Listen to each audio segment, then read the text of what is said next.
ټکی دي څه هم چې مطبوعات راوتلي دي اکثریت نقاط باندې توافق شوی دی تفاهم تر رسیدلی یو نو کم ټکی د سپات دي چې په هغه باندې بحثونه روان دي او هیله ده چې یو نهایي توافق سره ورسیږو و دا کوم کم ټکی چې تاسو وایي چې اوس پاتې دي او بحثونه ور باندې روان دي دا کم ټکی څه دي مشخص ډول نه شم ویلای ځکه چې د سر د میز د سر خبرې دي په باندې بحثونه جریان لري نو تاسو چې نهایي توافق نه شوی تر هغه مخکې دغه موضوعات په اړه باندې تفاصیل نشو ورکولای هیلستا مهلمان یو په رابطه باندې موږ هیله لرو ان شاء الله چې دا مشکلات حل شي سره ډاکټر صاحب امریکایي استاذي زلمي خلیلزاد درغلی ده او تاسو ورسره لیدلی هم دي حکومت مسایل باندې مو بحث وکړ موضوعات د افغانستان اسلامي امارات او د امریکا تر مابین کوم توافقنامه لاسلیک شوی و دغه په عملي کېدو په اړه باندې بحثونه وشول او ترڅنګ ځینې نور اړوند موضوعات لکه د بنديانو اسلامي امارات د باندې د پاتې بنديانو د خلاصون په اړه باندې همدارنګه د بین الافغاني مذاکراتو اړوند موضوعات باندې امریکا څو ځلې دا ویل چې تاسو ورسره ژمنه کړې چې تاوتریخوالی به کموي او ان نږدې قرار به اوربند خواته ځئ زلمي خلیلزاد سره مو چې دا لیدنه کړې وه آیا د اوربند او یا هم د تاوتریخوالي د کمښت په اړه خبرې وشوې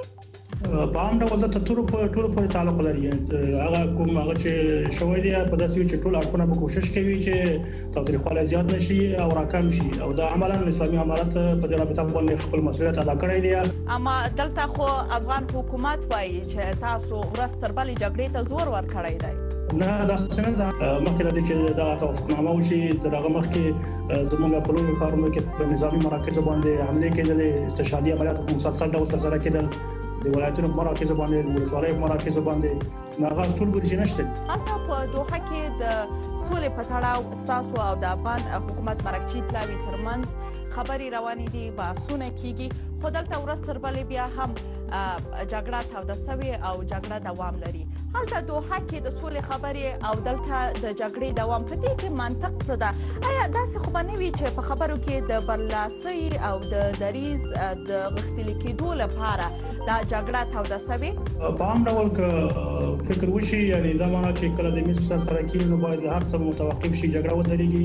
دا په نړیوالو مذاکراتو کې معمول نه دی عملاً کله چې موږ د امریکایانو سره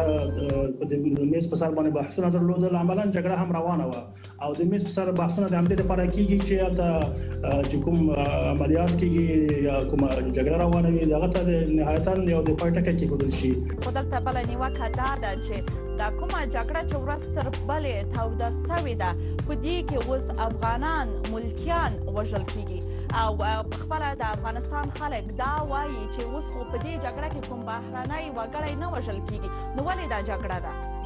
جګړه موږ نه ده پیل کړې جګړه په موږ باندې تحمیل شوې ده د بهر نه ټول نړۍ ته معلومه ده ولس ته معلومه ده چې موږ جګړه نه وایو پیل کړې د بهر نه خارجي قواوې راغلې هېواد یې اشغال کړ نو دا چې جګړه یوه اړخیزه نه ده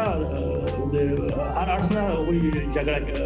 جریان لري تاسو خو له بهرنیانو سره سوله وکړله اوس خو په دې جګړه کې یوازې ستاسو په مقابل کې افغانان دي او کله چې جګړه هم کېږي پکې ډېری شمېر ملکیان وژل کېږي نو هغوی ته ستاسو ځواب څه ده موږ چې کومه مبارزه پیل کړې ده جهاد مو چې پیل کړی دی هغه د دوه اهدافو دپاره و یو هدف دا و چې هېواد خپلواکي ترلاسه شي عملاً او د اشغال ته د پای ټکی کېښودل شي پردي ټانګونه پردي تیارې پردي عسکر زموږ د هېواد نه ووځي چې په دې رابطه تفاهم رامنځته شوی دی او دوهم دا و چې یو اسلامي نظام رامنځته شي نن د عدم تشدد نړیواله ورځ ده په دې ورځ کې افغان ولس ته تاسې د تشدد د کمولو کومه ژمنه ورکولی شئ د میز سر ته زموږ راتګ دا تر دې غټه ژمنه به چېرته وي عملي یا خو د خولې خبرې چې کوي موږ عملاً د میز سر ته راغلي او عملاً موږ په دې رابطه کار شروع کړی دی بلکې تر دې مخکې لکه مخکې ما اشاره وکوله چې د امریکایانو سره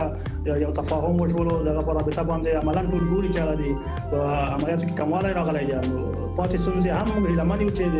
خبرو له لارې حل شي او نهایي تفاهم ته ورسېږو داسې حالات رامنځته شي چې هغه زموږ د ولس او زموږ د هېواد په خیر وي